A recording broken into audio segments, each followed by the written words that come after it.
You're listening to The Corbett Report. CorbettReport.com. Welcome, ladies and gentlemen. Welcome back to the Corbett Report podcast. I'm your host, as always, James Corbett of CorbettReport.com, joining you on this 13th day of October 2017. Thank you for tuning in for episode 322 of the Corbett Report podcast. What is sustainable development?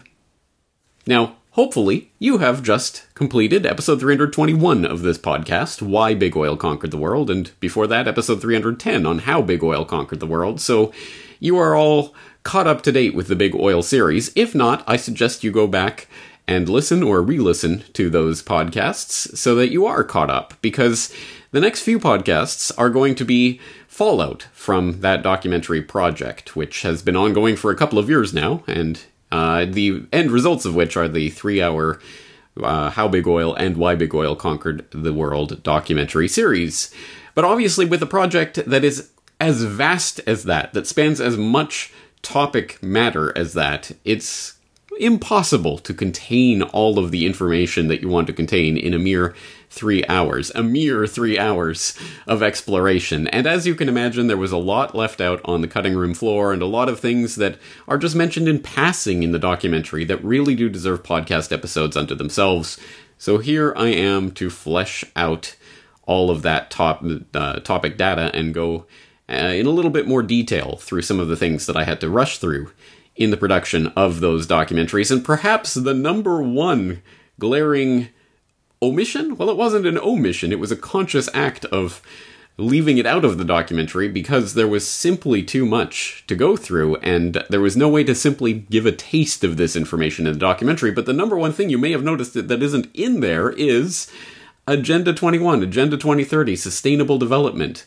These are core, linchpin parts of the connection between the big oil environmentalism, the carbon eugenics, and the technocracy. This is one of the links, the bridges, that bridges those particular movements of the crypto-eugenic ideology. And it's extremely important, which is why I was attempting to put it in here and there in the Why Big Oil Conquered the World documentary, but I realized there was no way to really force it in there and do it justice. It really does deserve its entirely own documentary, and perhaps that will come in the future. But for the time being, we'll use this podcast today to flesh out this concept, because as I say, it is linchpin, it is integral to understanding the bigger picture of the carbon eugenics technocratic push of the modern day oligarchs and their push for this system of total control,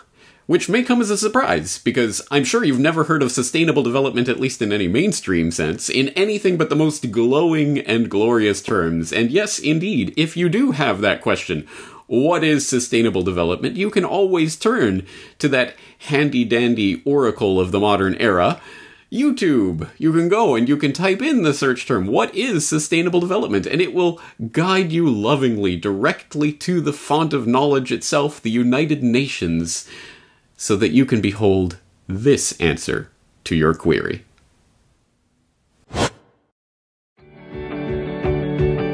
This September, 193 countries will meet at the UN to adopt new global goals. These 17 goals provide a roadmap that will help the world achieve sustainable development. But what exactly is sustainable development, and how does it affect us? Sustainable development is development that meets the needs of the present without compromising the ability of future generations to meet their own needs. But what does that mean? Everyone understands the need to grow their economies, but not everyone takes into account the negatives that unbalanced economic growth can have on the environment and on people's well-being. It's time to change that by looking at the world in a different way. The Sustainable Development Goals will help us to do that. Sustainable development is about the big picture. It's about improving the lives of everyone, everywhere, and achieving all these things together. But it's also about the details. That means we want economies to grow, companies to thrive, and people to have decent work. We want to create new, innovative technologies, but not by harming the environment. We want everyone to have access to nutritious food regardless of where they live. We want affordable and quality education for everybody, not just a few. We want freedom of speech, but we don't want that to mean violence. But how can we achieve all of this, and where do we even start? Well, the 17 goals will mean member states, alongside civil society stakeholders and major groups, will be working together for the next 15 years, looking at ways we can do business differently so that everyone gains. With these 17 global goals as our guide, we can achieve sustainable development and live in a world where people and planet benefit. But we have to act now. This is the time for global action. To find out how you can get involved and learn more about the goals, go to www.un.org/sustainable development. Precisely what target audience is this propagandistic twaddle aimed at? I refuse to believe that there's anyone, even people who are inclined to believe what is being said in this video, who believe that this video actually says anything of substance whatsoever. It is total propagandistic nonsense. It is meaningless babble for 2 minutes straight, set to a nice uplifting soundtrack and with images of beaming African children who are happy because the UN is there to save the day, and just a complete nothing burger of total meaningless vapid babble. If that did not satisfy your question about what is sustainable development, never fear, we will actually provide an answer in this podcast, but that's just to set the stage to let you know what it is we're up against, which is a full-on propagandistic assault that is designed to make you feel like sustainable development. It sounds like it's good, it sounds like it's manna from heaven, it sounds like it's something about being good for the environment, and people are happy, and everybody's sharing, and all of these things that sound warm and fuzzy, so it must be a good thing. Well, if you want to delve into this question in a little bit more detail and have a concise but meaningful answer, let's dig through the Corbett Report archives, because it was almost 5 years ago to the day. It was October 20th of 2012 that I broadcast Corbett Report Radio episode 241. Again, that is available on the Corbett Report website. I will put the link in the show notes, so to take you directly there if you're so inclined. And in that episode of Corbett Report Radio, I talked to Rosa Corey of DemocratsAgainstUNAgenda21.com, which is quite a mouthful. So again, I will link that URL directly in the show notes if you're interested in going there. She is the author of Behind the Green Mask, UN Agenda 21, talking precisely about what at the time was known as Agenda 21 is now being pumped as Agenda 2030, and sustainable development. Well, perhaps we can start off for the benefit of the listeners out there who are encountering you for the first time or are unfamiliar with your work. Let's just hear a little bit about yourself and how you got interested in researching UN Agenda 21. Well, I'm a professional appraiser, a commercial appraiser. I was a district branch chief for the California Department of Transportation for about 30 years and an expert witness testifying in land use and land value. And about 10 or so years ago, I found that it was pretty difficult to determine what property was worth because people were being restricted in what they could do with their property. And around that same time, I was elected to an oversight committee on a redevelopment project, a huge project, and I researched it and found that it was fraudulent.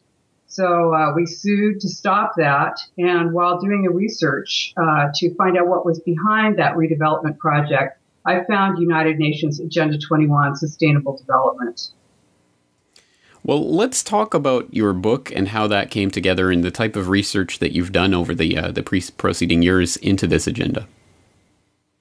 The book is, basically I wrote the book because I am traveling all over the United States and I just simply wasn't able to go everywhere.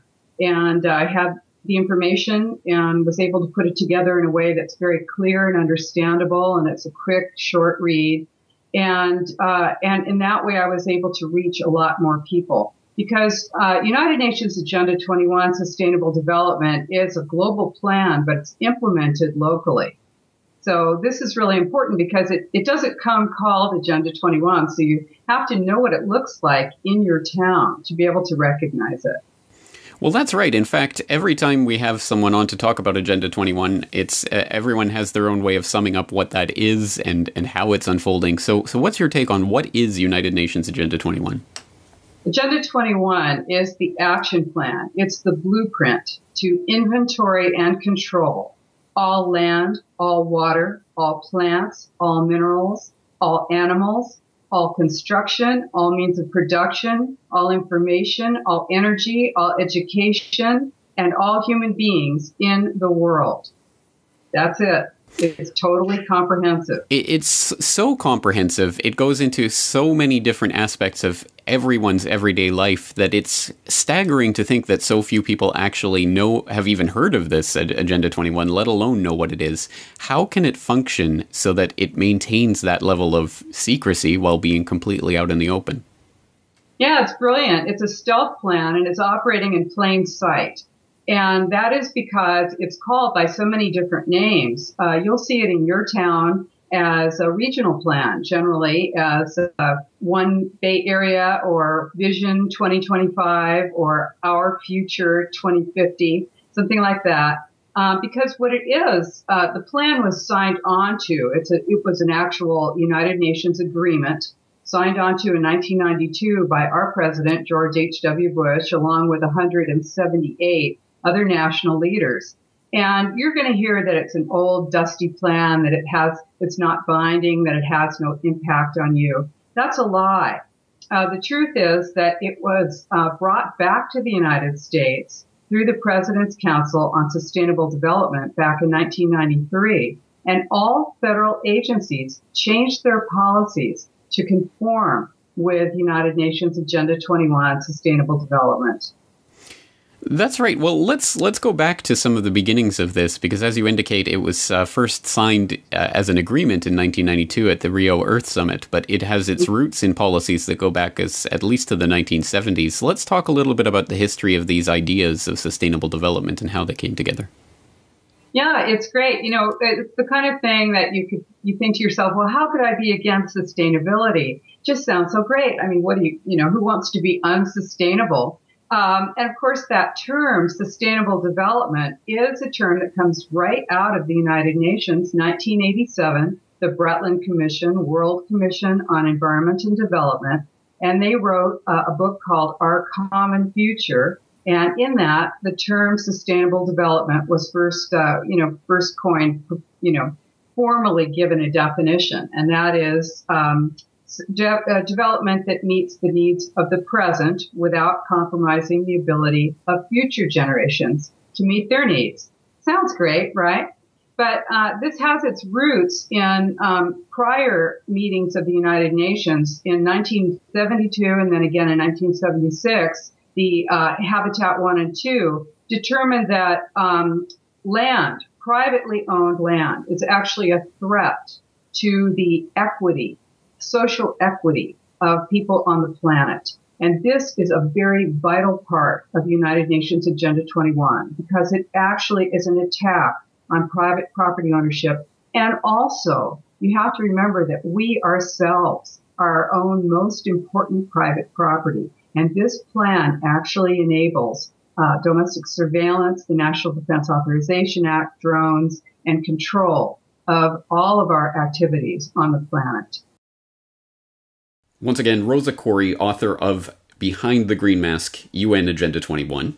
And I hope that gives a sense of the real agenda behind Agenda 21, not the warm and fuzzy feel-good rhetoric of the United Nations propaganda ads, but the real agenda about using people's natural concern for their fellow human beings and the state of the environment, and using that concern as a way to further an agenda of centralization and control. And in case it wasn't clear enough from that interview, you can turn to Behind the Green Mask, where you can read, again, in very simple, plain language, Rosa Koire's definition of what this agenda is. She says, in a nutshell, the plan calls for governments to take control of all land use and not leave any of the decision-making in the hands of private property owners.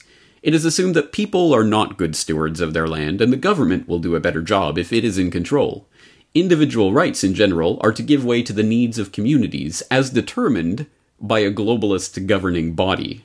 Moreover, people should be rounded up off of the land and packed into human settlements or islands of human habitation, as they are called in the UN Agenda 21 documents, close to employment centers and transportation.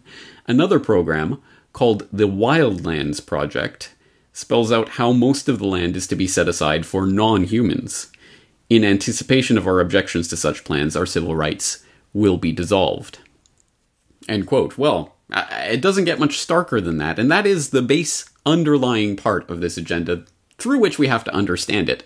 Again, this is not about, oh, we feel bad for the poor animals, so we're going to confiscate this land from all you horrible, mean people and wisely steward over it. It is about taking that land away from the people, herding them into cattle-like, into human habitation corridors and areas where the people are allowed to live, and taking the rest of the planet and monopolizing the use of those resources for people in the clique, the people who are in these global governing bodies that determine what happens with this non-usable land. Non-usable for you and me, usable for the usual connected cronies that are always swirling around the toilet bowl of these global governmental organizations. And she goes on in much greater detail throughout the book. Again, I hope you'll get a copy and read it. But she goes on, for example, talking about how immediately after then President Bush, signed on to UN Agenda 21 in the wake of the 1992 Rio Earth Summit, he founded the President's Council on Sustainable Development, populated by the likes of people like, Ken Lay of Enron. Yes, because Ken Lay really cared about the Earth and really wanted to make sure that we could protect these natural species. And no, of course not. These people are in it for the monopolization of the world's resources. This is the key to understanding this. So in order to flesh this out in a little bit more detail, where did this agenda come from and who was behind it? Let's turn to Patrick Wood, of course the author of Technocracy Rising, who was one of the featured speakers in the Why Big Oil Conquered the World documentary, and there was a lot more that I recorded with Patrick Wood in our conversation that didn't make it into the documentary. So here's a little bit where Patrick Wood expands a little bit on UN Agenda 21 and its real roots. Who were the real players who were instrumental in forming this agenda?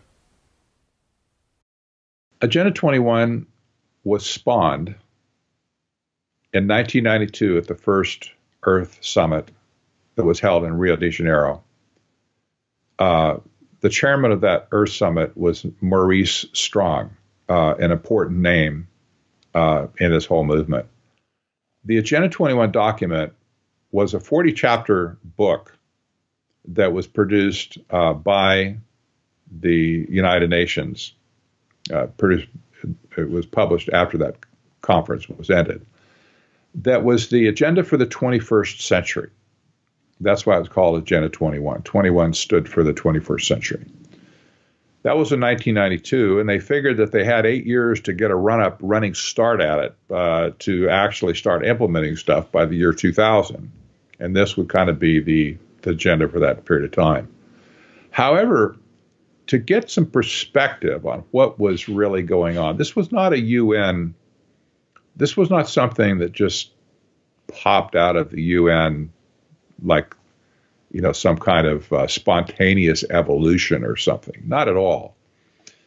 The United Nations themselves give credit for Agenda 21 to a commission that it had implemented back in 1983, it terminated in 1987, that was called the Brundtland Commission, after the head of it, Gro Harlem Brundtland. And they challenged Brundtland to form this commission to talk about, to develop the economic policies and so on that they wanted to see. Well, it so happened that Gro Brundtland was a member of the Trilateral Commission. This is not surprising. This is how Rockefeller was able to get stuff done. So Gro Brundtland was the woman that wrote Our Common Future, the book, that the United Nations later gave accolades to as saying Agenda 21 would not have been possible without Our Common Future, the book. It was produced in 1987. That was also the book that first popularized the term sustainable development. It had been coined before that, but Brundtland gave it a proper noun status where, like capital S and capital D. And she defined it as an economic system. It basically, I've always contended now, it's technocracy from the 1930s. But she penned this document not for the sake of the United Nations and not for the sake of the people of the world. She penned this document for the benefit of the Trilateral Commission. There's just absolutely no doubt about that. And so there's Agenda 21, pops out in 1992, and all sorts of things happened since then, including Agenda 2030, which has just passed last year. And that was like an update to Agenda 21, if you will, gave it a little bit more teeth. But Agenda 21 was not the benevolent world consensus document that people think it is. It was a very narrow policy statement that was created by policy wonks at the Trilateral Commission for the sake of creating a new international economic order, which was or is technocracy. And that's where this whole thing is leading. It's exactly what sustainable development is. It's it's an incredible story, James. It just, you look at it and say, how can this be? How could this just slip by and nobody caught it? Well, somebody caught it. Seth and I caught it a little bit back in the 70s, and we're catching it today. We can see what they've done now, but nobody understood it at the time. So we've had the big overview of what this agenda is, and now we're narrowing down on some of the core documents and details about the who, what, where, when, why. So let's turn to some of those core documents that Patrick Wood was mentioning there. Firstly, where did this come from? Where did sustainable development, capital S, capital D, as a concept really emerge from? Well, it's been around since the 1970s, but it was really formalized, as Patrick Wood pointed out there, by the Brundtland Commission, more formally known as the United Nations World Commission on Environment and Development, chaired by Gro Harlem Brundtland, and one of the members on that commission, no surprise to anyone in the audience who's been paying attention to my work on these issues, of course, was Maurice Strong. But that commission, of course, did come out with its final report in 1987 called Our Common Future, and we don't have to speculate about what was in that report. You can turn to un-documents.net, un-documents.net, where you can read the report itself. And specifically, Section 3 is headlined Sustainable Development. And this was the formalization and the codification of our modern understanding of this term. So let's read a little bit from this document, Section 3-27. Humanity has the ability to make development sustainable to ensure that it meets the needs of the present without compromising the ability of future generations to meet their own needs. The concept of sustainable development does imply limits. Not absolute limits, but limitations imposed by the present state of technology and social organization on environmental resources and by the ability of the biosphere to absorb the effects of human activities, etc., etc. I think we know that type of rhetoric and where it goes. Section 29 talks about sustainable global development requires that those who are more affluent adopt lifestyles within the planet's ecological means in their use of energy, for example. Further, rapidly growing populations can increase the pressure on resources and slow any rise in living standards. Thus, sustainable development can only be pursued if population size and growth are in harmony with the changing productive potential of the ecosystem. And Section 30, yet in the end, sustainable development is not a fixed state of harmony, but rather a process of change in which the exploitation of resources, the direction of investments, the orientation of technological development, and institutional change are made consistent with future as well as present needs. We do not pretend that the process is easy or straightforward. Painful choices have to be made. Thus, in the final analysis, sustainable development must rest on political will. End quote. So that set the tone, certainly, for the conversation that was to come, and was to be further fleshed out at Maurice Strong's next major coup de grace, the 1992 Rio Earth Summit, where a number of different agenda items were ticked off, a lot of different boxes checkmarked during that conference, one of which was UN Agenda 21, which did come out as part of that agenda, that Rio Earth Summit. And as Patrick Wood mentioned, it came out in the form of a 39-chapter book, this document, that is published by the United Nations. You can purchase it. You can read through it. There's even a Kindle version if that's your thing. So you can go and read through the actual UN Agenda 21 document, and if you're inclined, go ahead and do so. I will warn you that it is the most banal, boring, legalistic gibberese that makes your eyes glaze over, and certainly doesn't include any smoking gun, here we are to rule the world, ha ha ha, type of lines. But it is, of course, that is manifest in absolutely every part of this agenda. The implicit assumption that human beings certainly cannot be left to their own devices to manage the Earth. They must be ruled over by global international order, organizations of various sorts that will come in and sort this out for the little people. So it follows a format where it's divided into different chapters on different parts of the ecological sphere, talking about agriculture, talking about mountainous regions, talking about fish and wildlife, talking about waterways and these types of things. And in each section, it goes through the goals and objectives and activities that they're arguing for and how they're going to be funded and all of this kind of thing. And you can read through it, and you can see, for example, Chapter 2 about international cooperation, talking quite heavily about the need for, at that time, GATT, the Global Agreement on Tariffs and Trades, which of course became the World Trade Organization, and how vital it was to orient GATT towards these international sustainable development treaties that they were trying to hardwire into the international law at that time. And of course, part of that is using the trade liberalization, globalization, as we have come to know it, of the past 20 years, as a key tool for facilitating the type of trade that would be necessary to underlie this sustainable development agenda.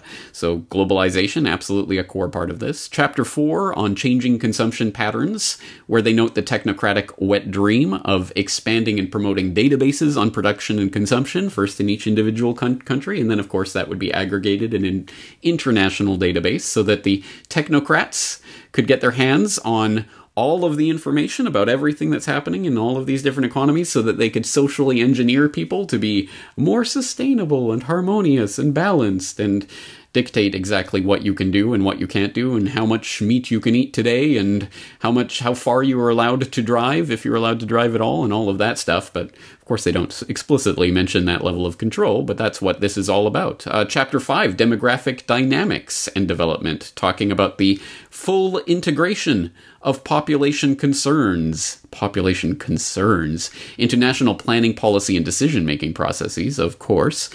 Chapter 8, integrating environment and development, where they talk about the enactment and enforcement of laws and regulations essential for the implementation of most international agreements in the field of environment and development. Also talking about how each country should develop integrated strategies to maximize compliance with its laws and regulations relating to sustainable development. Why would you even need to say that? Why would you need to stress that each country must maximize compliance with its laws? It's vaguely threatening. Chapter 33, financial resources, talking about the big question, how are you going to fund all of this? Well, there are a couple of interesting answers, one of which is the Global Environment Facility, which should ring a bell if you paid close attention to Why Big Oil Conquered the World. It was mentioned in there. The World Conservation Bank that Edmund Rothschild rolled out, or the idea that he was pimping at the 1987 Fourth World Wilderness Conference, helmed by Maurice Strong, of course, that came to fruition in 1992 after the Earth Summit as the Global Environment Facility, mentioned in the Agenda 21 document, saying the Global Environment Facility, managed jointly by the World Bank, the UN Development Program, and the UN Environment Program, whose additional grant and concession funding is designed to achieve global environmental benefits, should cover the agreed incremental costs of relevant activities under Agenda 21. And what are those costs? Well, they're enumerated later on in Chapter 33 of the Agenda 21 document. The Secretariat of the conference has estimated that average annual costs from 1993 to 2000 of implementing this agenda would be over $600 billion.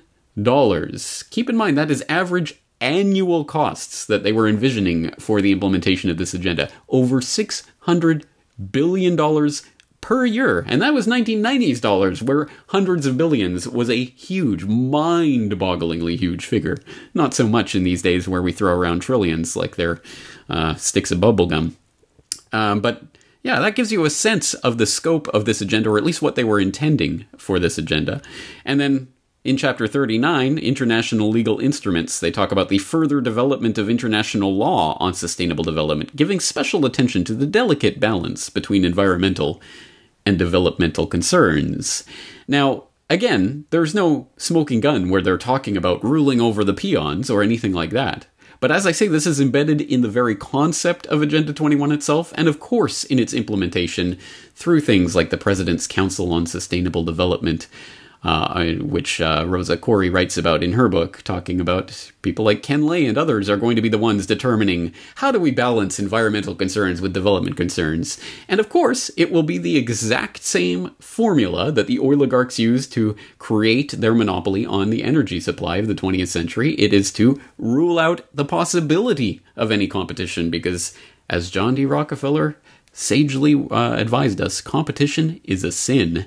That is, if you're trying to compete with the big boys, the oligarchs and their minions, then you are a sinner, and you need to be expelled. So how do you do that? Well, you create these wildlife corridors and these preservation areas that can be developed. We have to balance environment and development. It just means that you have to go through these international bodies and these organizations that have somehow or other gained control of these areas. And if you have the right development project and ideas, and you have you do your due diligence, and you have the secret handshake, and you went to the right secret society and the right university, then you can absolutely go ahead with your development. i.e., exclude all competition and make sure only the cronies will have access to these resources. This is the fundamental part that we have to understand about the Sustainable Development Agenda. It is about carving out monopolized spaces of the planet, monopolizing those resources for the sole and only use of the connected clique members who are part of the special club, who get to participate in the development projects that are allowed to happen there.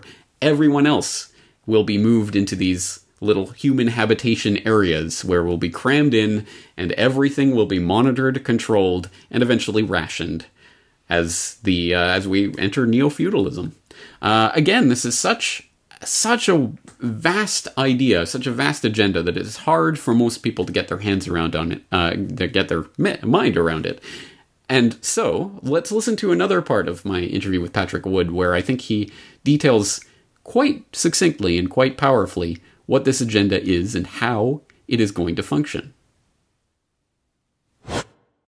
What's happening is that there's a massive resource grab going on all over the planet. And when I say resource grab, you have to put yourself in Rockefeller's shoes and the banker's shoes, the Rothschild shoes and whatever, and say, what do you do when money wears out? What do you do? When you sucked all the value you can out of the monetary systems you created, what's left?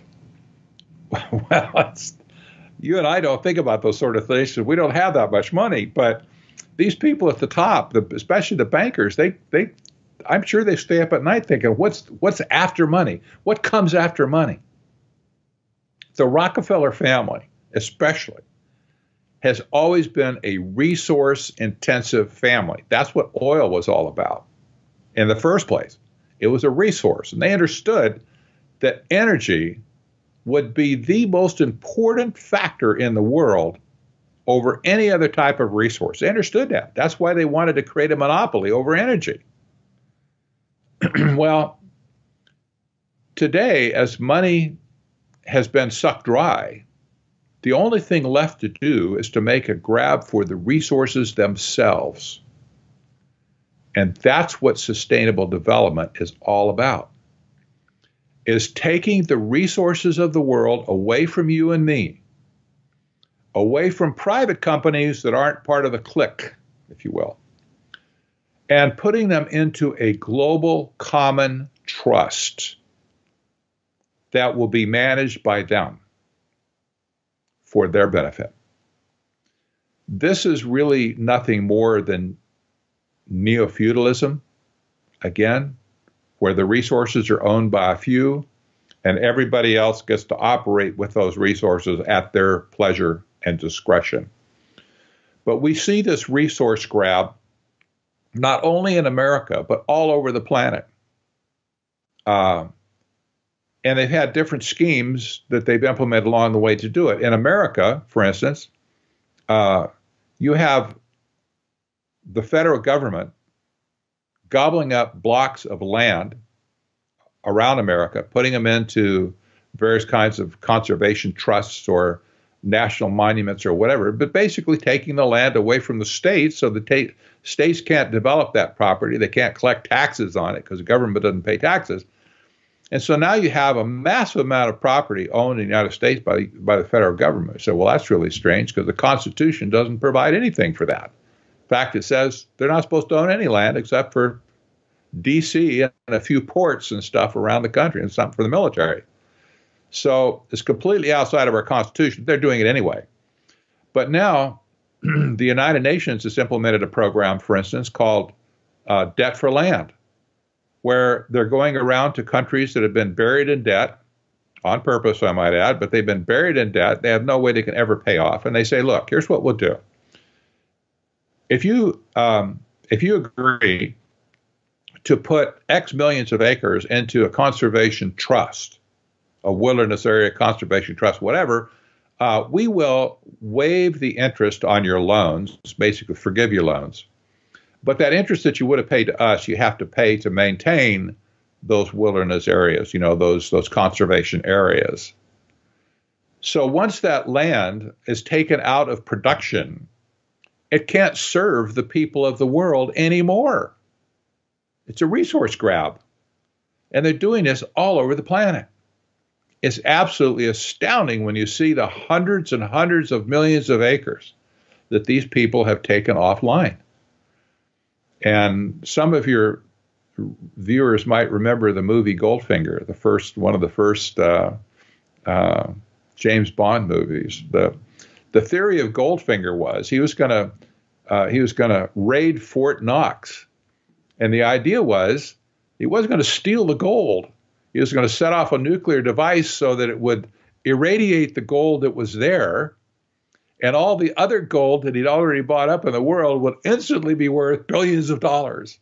It was a genius plan. Just spoil the gold that's in Fort Knox, and you'll have all the wealth that you want. Well, this is kind of what's happening with the resources of the world today. Take them out of the pool. Take them out of production.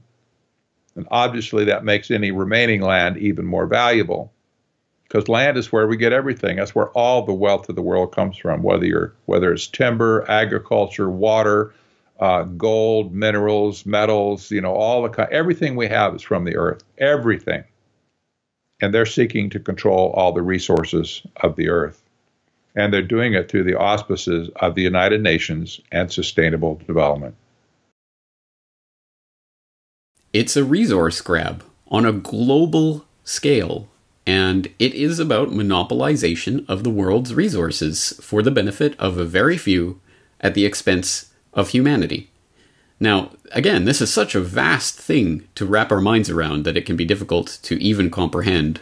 But let's dig into some of the details about what this means and how it is actually functioning to try to get a handle on what is going on here. And to do so, let's dig up some details about that mechanism, that body, that World Conservation Bank that we talked about, or that we mentioned earlier as part of being specifically mentioned in Agenda 21 and is coming out of the Rio Earth Summit, although being propounded by Edmund de Rothschild back in 1987 and others before him, but the Global Environmental Facility, which again, you will not have heard of if you just read the sort of headlines about sustainable development, but is an exceptionally important body that exists and is doing real things in the real world. If you want more information about the Global Environment Facility and what it does, I would highly recommend, not to toot my own horn, but I did write an article about this last year called The Second Most Important Bank You've Never Heard of. And it goes through a number of the different programs. It goes through that story about Edmund de Rothschild and how that led to the Rio Earth Summit and the creation of the GEF. But for the summary of what this body does and how it does it, let's read from that article where I wrote, the Global Environment Facility has so far made over $14.5 billion in grants and co-financed a further $75.4 billion. It is the funding mechanism for 5 different UN conventions, including the United Nations Framework Convention on Climate Change, which itself established the IPCC. The bank's slick promotional videos highlight a number of projects it has helped fund in various impoverished nations. The construction of drainage trenches to prevent glacial lake flooding in Bhutan, the establishment of protected areas and economic development in Mali's wildlife areas, and the funding of Chinese companies producing solar cells and wind farm technology. Supremely bizarre group chanting videos aside, we are the Global Environment Facility, and we're chanting for sustainability.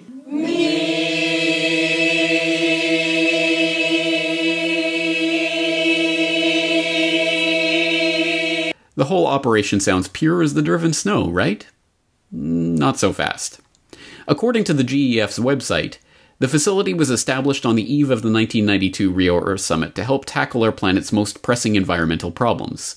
It has 18 implementing partners, including the Rockefeller-funded Food and Agricultural Organization, the Foundation-funded and corporate-friendly International Union for the Conservation of Nature, the Maurice Strong-created United Nations Environment Program, and the Prince Bernhard Prince Philip-founded World Wildlife Fund.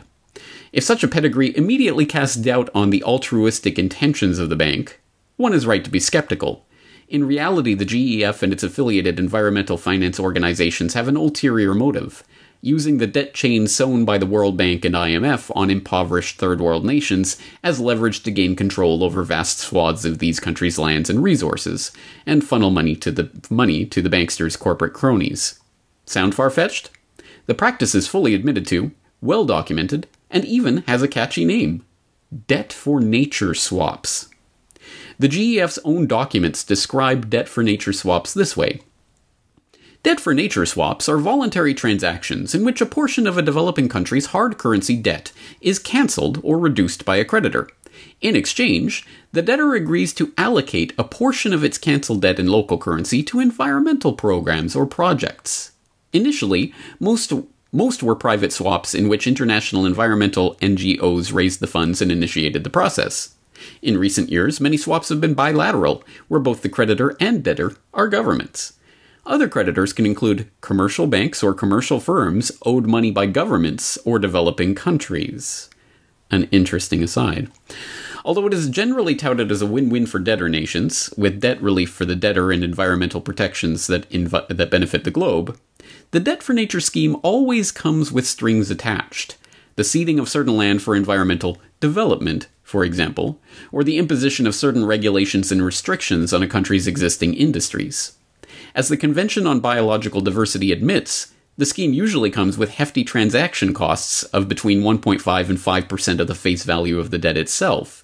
And the big winners of these projects are generally the ones contracted to do them, manage them, or direct the investments, not the locals who, like the Aborigines of Palawan Island, are kicked off their land and effectively wiped off the face of the map.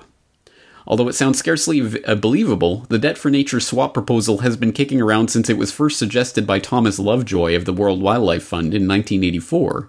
It was first used in Bolivia in 1987, and by 1991, the Journal of the American Bar Association, the international lawyer, was publishing articles about the concept. By 1998, it had been hardwired into U.S. law through the Tropical Forest Conservation Act, which has so far facilitated $223 million in debt for nature deals with 14 different countries. End quote.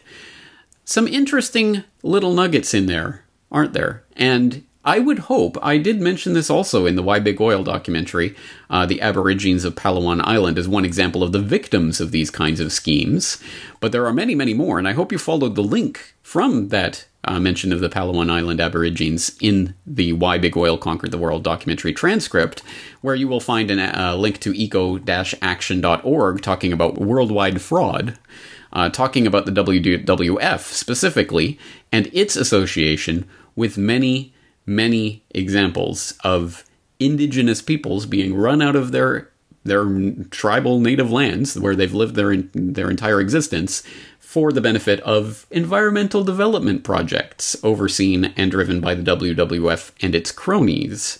And remember who founded the WWF: Prince Bernard and Prince Philip and Julian Huxley and Godfrey Rockefeller, another member of a different branch of the Rockefeller family. So there you go.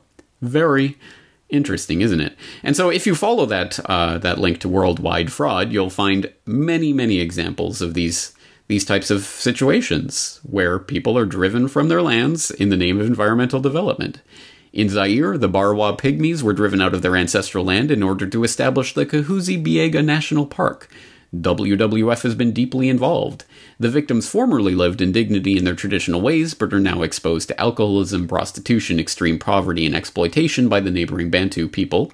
Likewise, Bambuti Pygmies were driven out of the Maiko National Park as a result of joint government and WWF activities. Similarly, in Central Africa, the Zanga Sanga project, which had been directed by WWF since 1988, has resulted in the destruction of livelihood and loss of dignity of the Baka Pygmies in this area and in the loss of their ancestral homeland. In Rwanda, the Batwa Pygmies were driven out by the Nyungwe Natural Forest in 1994 to make way for a nature conservation site. WWF was involved in the creation of this area, and as a result, the Batwa of Rwanda have lost their ancestral land and last refuge. In Kenya, the Tsavo East National Park has been established and is managed with the help of WWF on the Sanyi ancestral land.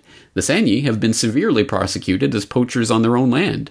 As a result, the Sanyi peoples have been virtually destroyed as a society of hunters and gatherers. In Namibia, the Hayom Bushmen have been driven out of their ancestral land, the Etosha Pan, which WWF is involved in securing as a conservation area.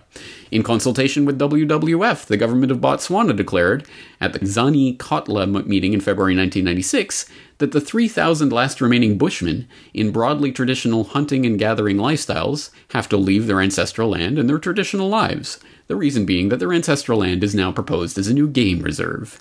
In South Africa, the 40 last remaining Bushmen have been chased out of their ancestral land, which is now largely used as the Kalahari Gemsbok National Park. WWF has been involved and is still involved. Furthermore, they continue to discount the land claims of the evacuated Bushmen. In India, the Gujar nomads in Uttar Pradesh are victims of a nature conservation project, where WWF is directly involved. Also, the last few Aborigine peoples belonging to the Negrito race have been victimized by national park projects in the Nilgiri Mountains, where WWF was and still is active. Etc., etc. I think you get the idea. Please do go read through that article and look at the examples of how this has already been used time and time again as an excuse for driving people out of their lands and taking those lands over in the name of preserving nature and doing some development deals on the side, with transaction costs being funneled by commercial banks. Wonderful gig if you can get it, right? And don't think that this is some sort of ancient history or something that's been stopped in the recent past, because it still continues to go on to this day. Deserted and destroyed, these ruins in western Uganda are all that remains of a rural village, the residents allegedly evicted to make way for a timber plantation. For Bowman Elifazi, the memory is too much. He says his community was forced out at gunpoint by police and private security operatives, and that he lost everything. They cut down all our crops and burned our houses or destroyed them with bulldozers. People were scared of the guns, so they ran away and hid. They took everything we had. The land clearances, starting in 2006, were to make way for the New Forest Company, a British company with World Bank financing and UN accreditation to trade carbon credits. Despite a massive investment in Uganda that's meant to bring jobs and sustainable growth, international charity Oxfam claims the company is responsible for abusing the rights of over 20,000 former occupants. Many of them now live nearby in extreme poverty. They say they've got no land to farm and they want compensation. The company claims the eviction was the government's responsibility. The government claims the occupants were there illegally. The people that were living on this land, which is now a tree plantation, took their case to the Uganda High Court in 2009. The court made an interim ruling saying the evictions should be halted, but they were evicted anyway. Now they say they're too destitute to be able to afford the lawyers to pursue their case. The areas in question are meant to be protected forest reserves, but thousands of people have been living and farming there for decades. It remains unclear if that's sufficient to grant ownership right under Ugandan law. Land issues in Uganda are quite very complex because there are multiple rights on the same piece of land. So an investor must be proactive to understand what kind of land am I going to invest in. However, Oxfam claims the new forest company are obliged by international regulations to change their practice regardless of local law. For those who lost the land they depended on, sustainable tree plantations turned out to be their worst nightmare. Malcolm Webb, Al Jazeera, in Western Uganda. Well, joining us from London now, we have Kate Geary, the co-author of the Oxfam report, and Robert Devereux, the chairman of the New Forests Company. Thank you both for joining me. Robert, let me start with you, because it's a pretty damning report by Oxfam. Oxfam saying your company has abused the rights of over 20,000 occupants. Can you categorically deny that? Good morning. Yes, I think I can categorically deny it, but what I would like to say is that we are taking these allegations extremely seriously. We're puzzled by them because they completely contradict our understanding of how these movements took place, and that's an understanding that has been validated in a number of independent reports that took place subsequently to them.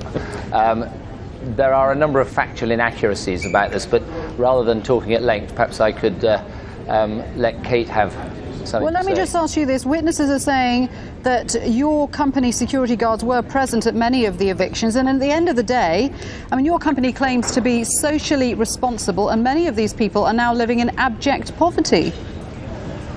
Well, I mean, we are an extremely socially responsible company, and we have a reputation for that, and that's a reputation that's thoroughly deserved. The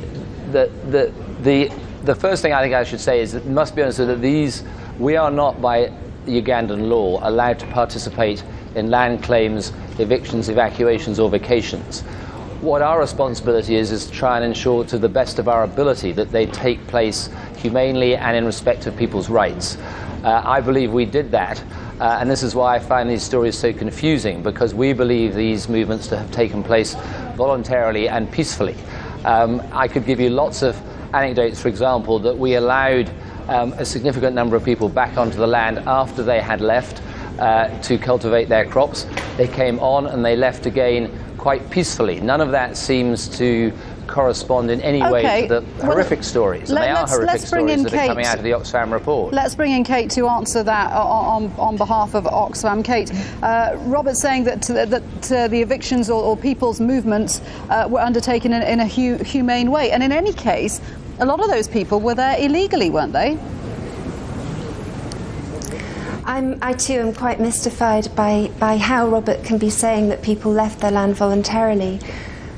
These are people who have brought 2 court cases against the company, alleging that they were abused and harassed, that their crops were destroyed and their homes destroyed. So but the company is aware it wasn't the company doing it, Kate. It was the government, the Ugandan government carried out these evictions, and the Ugandan government is saying that they were there illegally.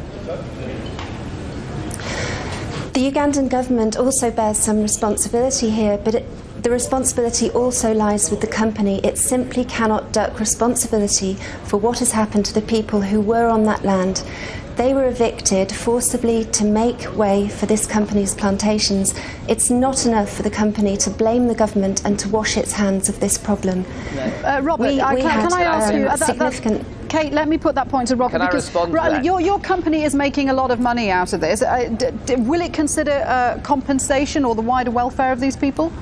Well, can I make a number of comments? I mean, first of all, we're not actually making a lot of money out of that, but that's a separate point.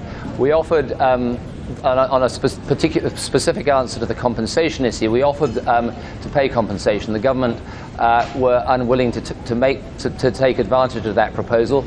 We're not allowed under Ugandan law to pay compensation. And I want to be very clear, we are not ducking responsibility for these issues. We've gone to great lengths to try and ensure that these movements were undertaken voluntarily and peacefully. And not only is it our opinion that they were, but a Forestry Stewardship Council audit that took place after the movements not only said that they were done humanely and fairly, but actually proposed using the processes as a model for future movements of this kind. We're not going to duck our responsibilities. We're going to take these allegations seriously. We're going to follow up on them. And if we find any truth in them, we will take appropriate action. OK, last quick word to Kate, because, I mean, land issues are notoriously complex, aren't they? What is clear is that companies like NFC have brought massive investment into Uganda. I mean, that's a good thing, isn't it?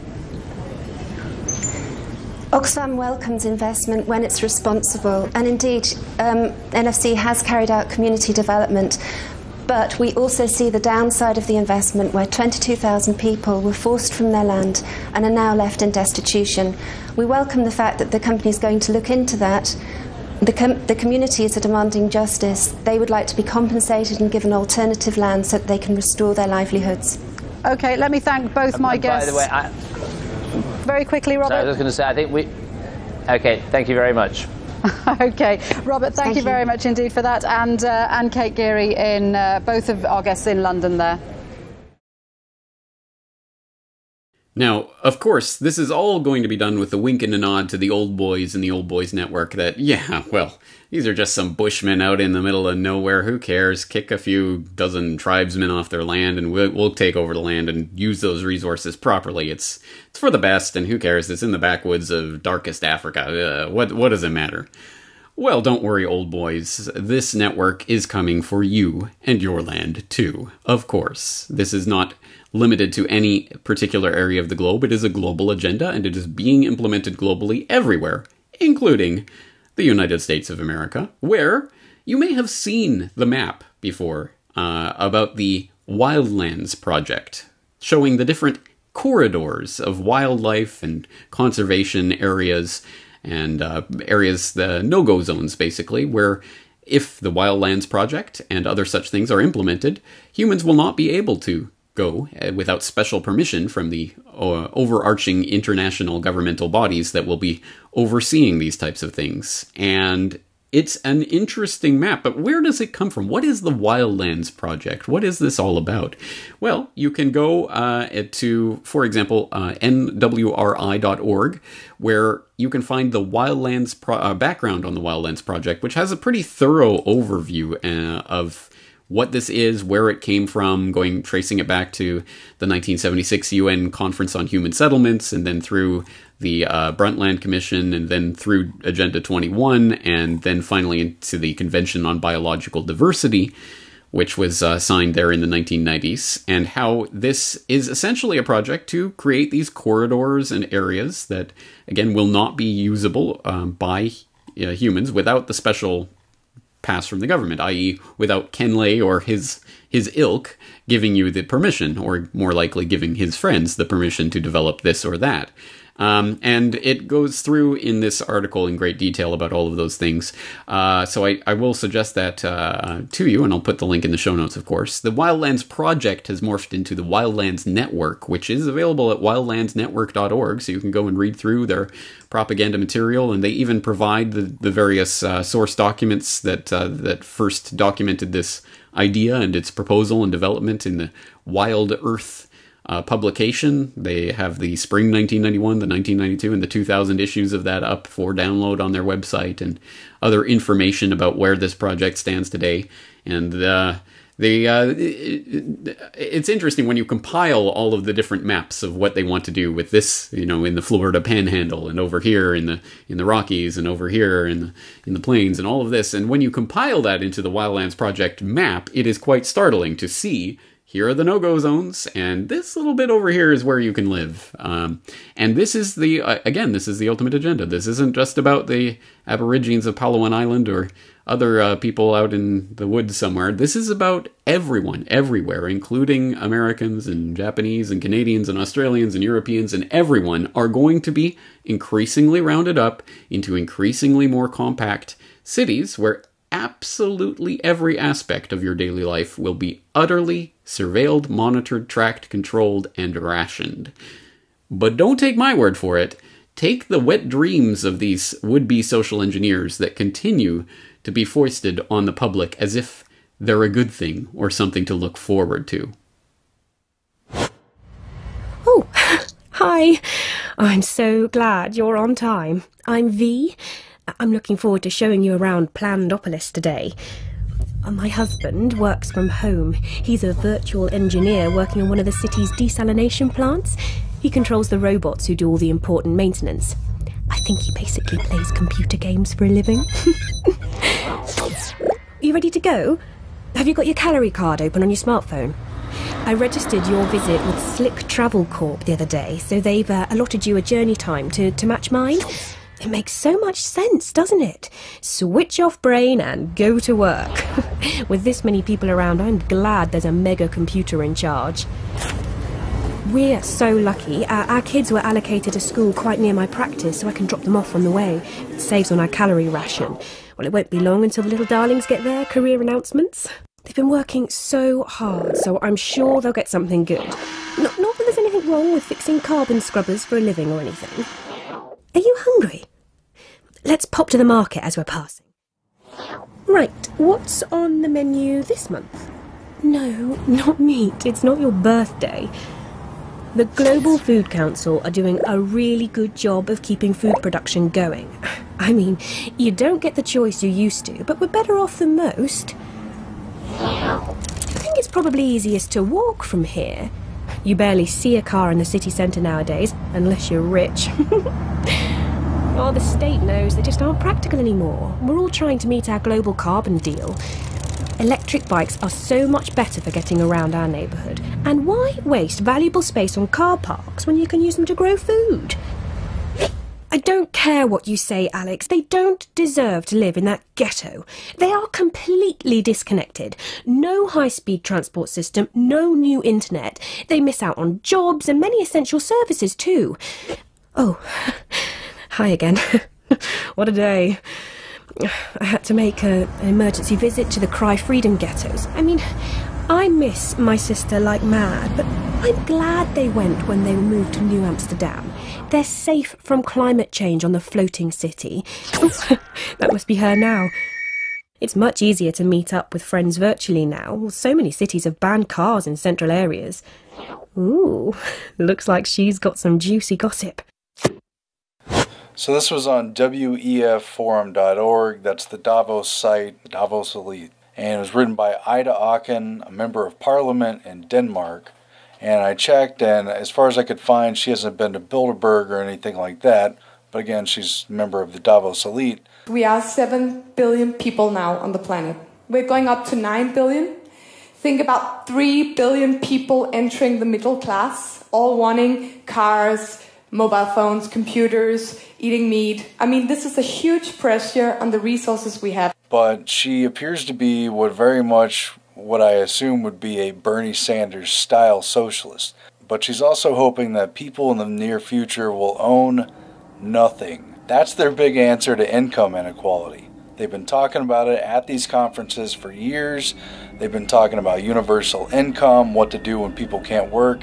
And their answer is people of the future will own nothing. The Davos Elite, preparing for their annual confab next month, have acknowledged the growing problem of the underman who's threatened by the rising cost of living, discouraged by the lack of better paying opportunities overall, and all the other factors that go into living in the society that we've been in. And the answer of the 1%, and those even fewer who could be counted among the billionaires of the planet who own more than anyone else listed in the phone book, and their answer is that we should own nothing at all. And we talked a lot about the smart city, how much that's being used for control, but this goes beyond anything. It's straight into Marxist serfdom, actually without the problem of work and without the problem of the working man's struggle. So it's neo-feudalism, but with a new twist. Here's how it goes. Here's what Ida Aachen wrote in her column for Davos.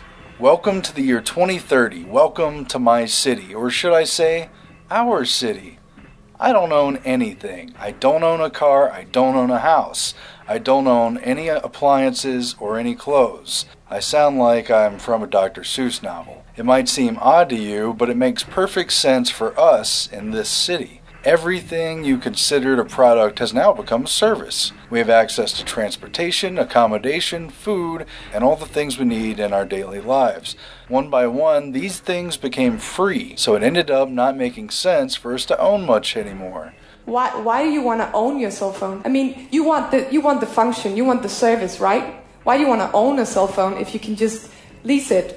And if you lease, why shouldn't you lease your refrigerator or your washing machine or your dishwasher? Or why do you want to own it? I mean, it's not like the plastic in the middle. It's like, I own a broke dishwasher. I mean, wow. People don't own cars anymore. There's driverless vehicles and flying cars for longer journeys.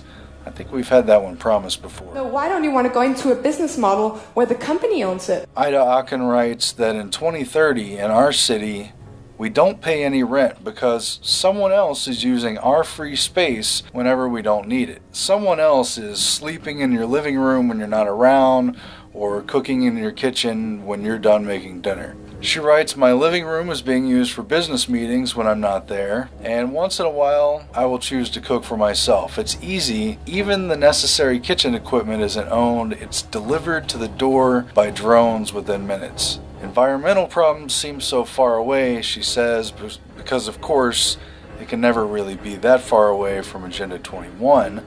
She writes, the air is clean, the water's clean, and nobody would dare touch the protected areas of nature because they constitute such value to our well-being. No one is allowed to go into the wilderness, but in the cities, there's plenty of green space and plants and trees all over. This is sustainable development, and this is where it is being led by the international organizations, led by the same globalist crony insiders that have been pushing global geopolitics for decades, if not centuries. And it's all laid out in the documents. It's all there. It's just a question of putting it together and realizing the staggering scale of what is being proposed, the swindle that is being achieved.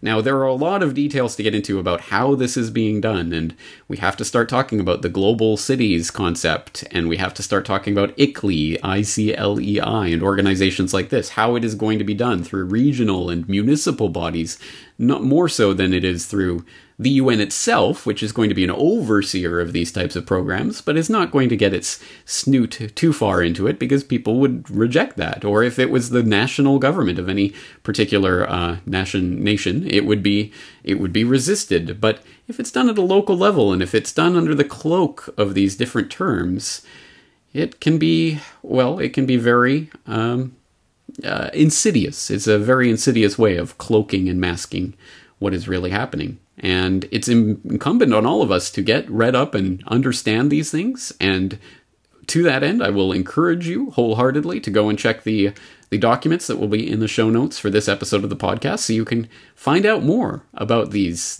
agenda and how it is unfolding. And the fact that it not only can be, but is actively being resisted, and effectively so, at the local level where it is being foisted upon us. There's no place like Kodiak. Traditional, self-reliant, natural, and free. But even Alaska is not immune to the whims of corrupt officials. As the long arm of one particular program, Agenda 21, started reaching around the country, a local resident, Jamie Fagan, knew he had to do something. Kodiak was his home. He had read Rosa Koire's book, Agenda 21, Behind the Green Mask, and invited her to give a talk in Kodiak. Many people came to listen and understood what she had to say. The event was rather timely. Soon after, the people of Kodiak, with the sharp eye of local resident Kyle Crow, started finding out about a brand new zoning code about to impact the island. They found the revisions horrific. The revisions incorporated many of the suggestions of the United Nations' 1992 Agenda 21 treaty, including making it easier for local officials to seize private property. It would tell them how to live, who to sell to, and how to operate their businesses. It would also impose steep fines of up to $1,000 per day for violations. Refusal to pay for over 30 days would allow borough officials to confiscate property. The nearly 340 pages of new laws were virtually unreadable. Jamie reached out to the Solutions Institute. Rose's talk had shown the people of Kodiak what they were up against. The Solutions Institute helped show them what they could do. They got to work. The Solutions Institute helped them choose a name, set up a Facebook group, and create videos. Grassroots Kodiak volunteers put information about the proposed zoning changes and what was at stake on postcards and mailed them to all 5,500 addresses in Kodiak. It was a call to action. When the Borough Assembly met in February 2015, activists were ready. Amidst a wet night with flooded roads, more than 300 of the 13,000 people in Kodiak attended. There were 69 speeches in all. The activists were proud of their town, but the people didn't prevail that night. The Borough Assembly showed no sign of abandoning their plans, and that meant one thing. There was more work to do. Grassroots Kodiak kept up the pressure, and when the matter came to a vote on March 12, 2015, they won. The council voted unanimously to scrap the code inspired by Agenda 21. This agenda can be defeated, it can be brought down, but only if we are aware of the agenda and aware of the things that are taking place at the local level each and every day, let alone these national and global plans. This is where the rubber meets the road, and this is why they're attempting to implement it in little things that will slip your attention. Oh, the local city council just passed this thing, and oh, now we're part of this smart, strong cities network, and all of these very insidious ways of getting people on board with an agenda that they may not even understand is happening, let alone understand why it needs to be resisted, which is why you are the resistance if you are getting this message, and if you understand what is at stake here. This is why you need to be part of the process of informing others and getting them motivated to fight this agenda. So, again, lots of documents and links in the show notes for you to get started in your research on this. And as you see, I think you understand how, again, this part, the Sustainable Development, Agenda 21, Agenda 2030, global goals, fits in with the whole picture that's being painted here of eugenics and climate change and technocracy. They all swirl around, and they're all painted in wonderful terms that it's saving you, it's helping you, it's for the earth, it's for whatever, it's for the best of humanity. And it's always about controlling you and trying to get you out and the globalist cronies in. Competition is a sin, right? J.D. Rockefeller? So, as I say, there's plenty more to be said about a lot of the different concepts that were developed in Why Big Oil Conquered the World, and we'll be doing so in this podcast in the coming weeks. I hope you will be here to join me for that. Once again, James Corbett of CorbettReport.com. Available now from CorbettReport.com. Oil. The 19th century was transformed by it. The 20th century was shaped by it. And the 21st century is moving beyond it. But who gave birth to the oil industry? And what are they planning to do with that power in a post-carbon world?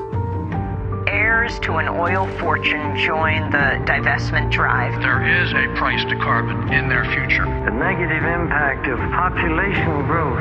That is important not only for the planet, it is important for the business. What do you see as the biggest challenges in conservation? The growing human population. How and why big oil conquered the world. Watch the documentary for free or purchase a DVD copy at CorbettReport.com/bigoil.